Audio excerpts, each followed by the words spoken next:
Alright, it is no longer news that the first barge arrived on Onitsha River Port, and I'll be telling you where the barge was coming from, the number of containers the barge was carrying, and then the period or the date the barge arrived on Onitsha River Port. And from there, we are going to take it up with other things that we need to know concerning this Onitsha River Port. Okay, so the barge entered Onitsha around first week of August, and the name of the barge is MV Zupito. MV Zupito slash MV RB Alaska is the name of the barge, and is carrying 25 containers. The barge carries 25 containers into port, and also the cargo origin. The container came from Onitsha Port in Lagos State, transported via inland waterways along the Niger. Yes, I decided to bring up this section of this video. This is the looks of this video some time ago. You can see the section report how clean it is, as in they even cleaned it up compared to what I met on ground today. Visited this section now. Took it up from my older video to show you what I saw here some days back before my visit today. See, place is even cleaned up then. By the time I will turn up with my new video of recent visit, you'll see that the whole place is a lot of bush. See from far, this one is one I took recently. Just yesterday I took it. Everywhere is covered with grasses, meaning that are they really prepared for something to start happening? What? But let's go on with our analysis. We are going to talk a lot about this thing that happened. But we are missing out some other things we need to talk about. Don't forget that your contribution is quite when it comes to discussions like this. Don't leave it for me alone. And I also showed the two cranes that was there over 10 years ago. Somebody was saying that the cranes were newly brought. It's not true. These cranes were here years back. They are virtually doing nothing. So we are going to go deep with our discussions today. So like I said, the cargo was coming from Onitsha and it was carrying 25 containers. The operator of the shipment was a private logistic company in partnership with National Inland Waterways Authority, that is NIWA. And we are not missing out the time frame of moving from Onitsha Port down to Onitsha. Yes, the journey time, the trip from Onitsha to Onitsha took about 3 days. 3 days. Well, that is why I said the discussion is not for me alone. You that is watching, that is listening, what do you think about facts that I have dropped so far? Move from Onitsha to Onitsha, 3 days. Do you think that the journey is a bit far or it is short from Onitsha to Onitsha? 3 days. So, according to the people that organized this event from Onitsha to Onitsha, it is a kind of test run.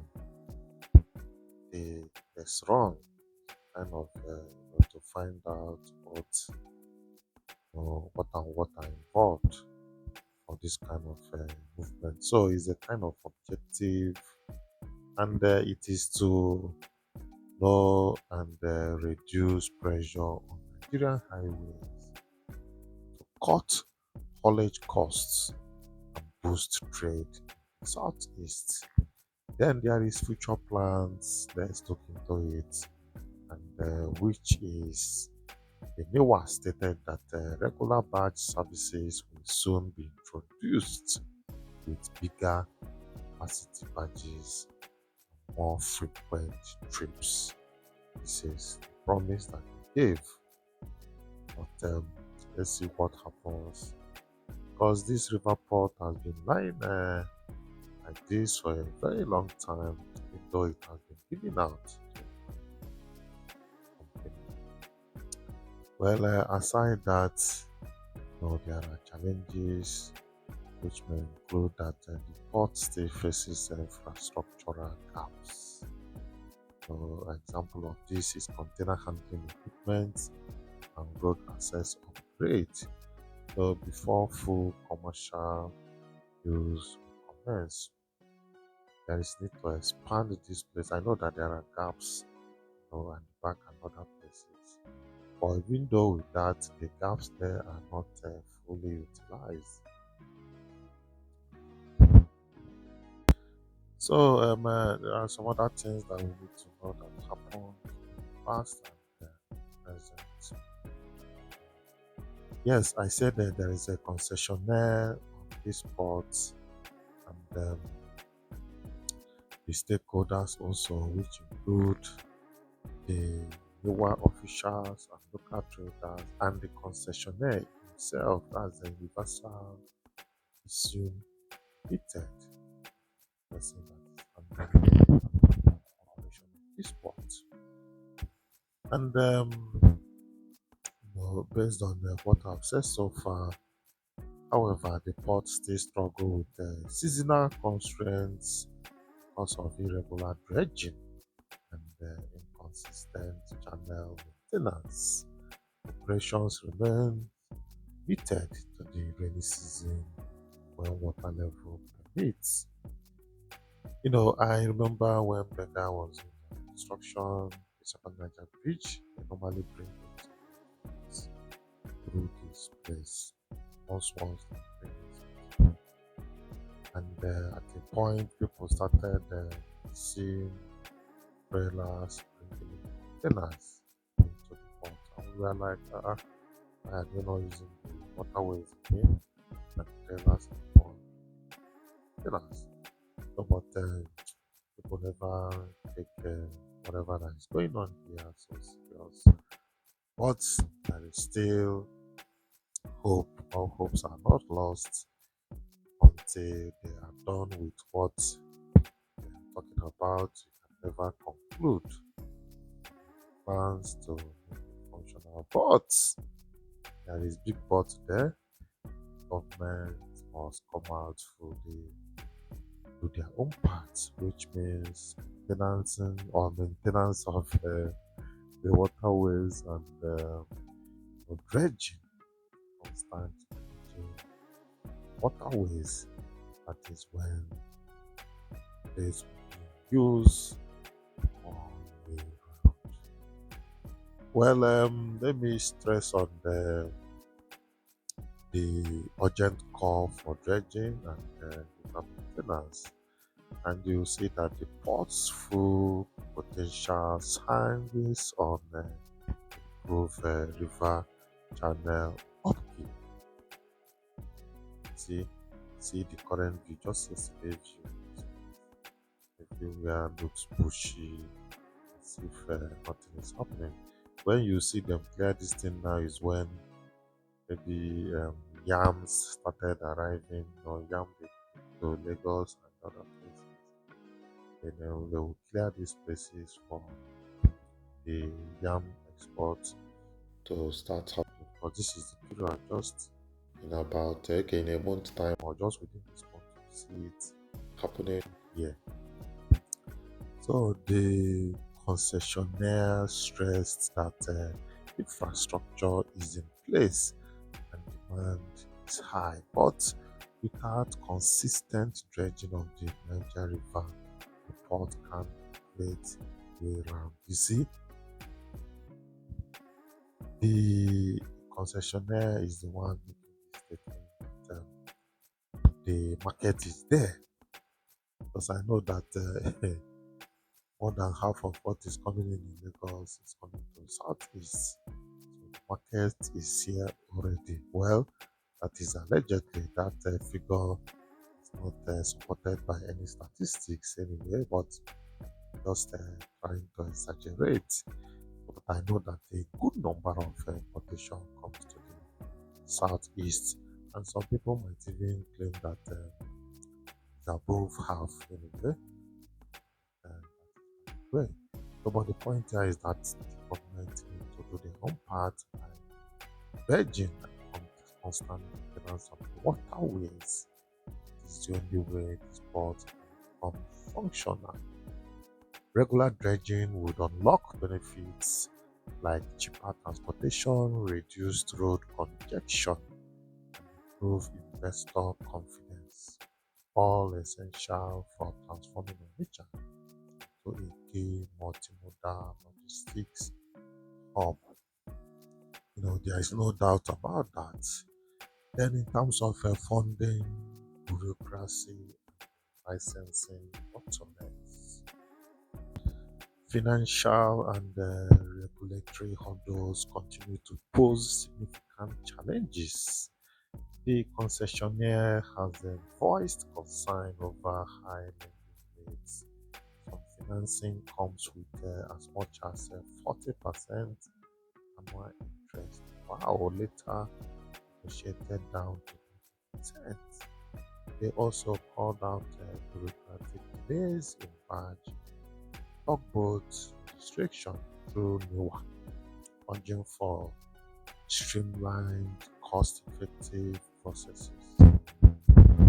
Well, having heard that about financing from the concessionaire, then there is a Belgian partnership to boost port revitalization. Efforts to modernize the port gaining tractions. December last year, Anambra State Embassy of Belgium forged a partnership aimed at restoring and enhancing port's capacity, highlighting shared commitment to bring back its lost economic vibrancy. Plans include development of key infrastructure such as wharves, warehouses, a free trade zone, and improved logistics network. Construction is slated to begin. Like, you see, sometimes I look as if we are going forward. This Onitsha River Port extends for years before the independence of Nigeria. There and then has been very, very functional, very busy place. The Europeans come here to trade and carry out their goods. So why is it that now the port is not as busy as it used to be 60, 50 years ago? That is a big question. Because sometimes if I go to Asaba side, I'll go to that marine side. You see that road I told you guys, the road that entered into River Niger. That is where barges move down to Onitsha, bring in some items or to take some items. Onitsha. But now, those things much as it used to be. So, but however, and let me give a kind of report what really happened past. Between 1978 to 1983, there is a construction when the construction beings and inflation. Then the federal government started building the it was completed in 1993 under President Sheikh. However, utility and operational structures did its usage. Then in 1983 to 2011, dormancy era for almost 3 decades forced to remain idle due to poor maintenance, lack of dredging, and absence of private operator. Then come 2012, first official commission. President Goodluck Jonathan recommissioned the port after some rehabilitation work dredging out. Sadly, it still didn't go into regular operations due to technical issues. Then come to 2018 to 2020 concession, renewed efforts. This is the period concession that I know that it was during Buhari. Then the government handed the port over to Universal Leasing, a private operator, for a year for 30 years concession to revive commercial activities. So it was handed over to Universal Leasing, a company, private company, to handle for 30 years. So, according to history, August 2020, second recommissioning, the port was again declared open after upgrades, but commercial barge traffic was slow to start. Then, in early August 2025, that is this year, last week, first barge arrival. It's in decades.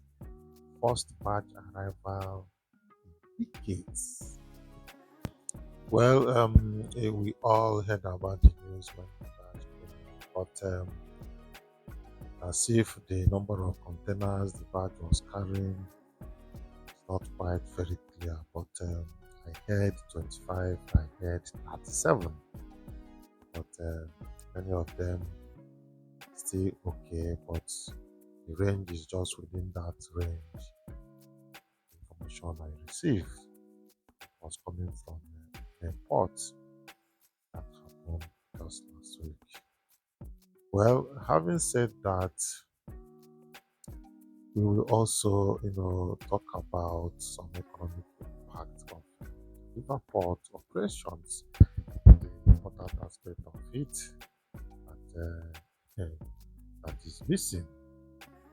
I said this Onitsha River Port has been existent for independence, and it's quite a busy place, quite a notable place for Europeans to trade. What is happening here today?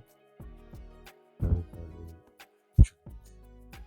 Then we talk about a massive reduction in cost. When this port becomes very, very effective, if the government does their own part effectively, then most schools destined for the southeast and parts of the south are shipped to Lagos, Port, then transported by roads using barge for the way on cost nature.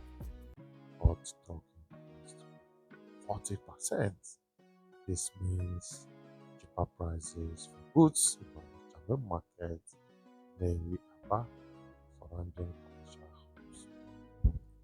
One thing about this part that government is doing, when the government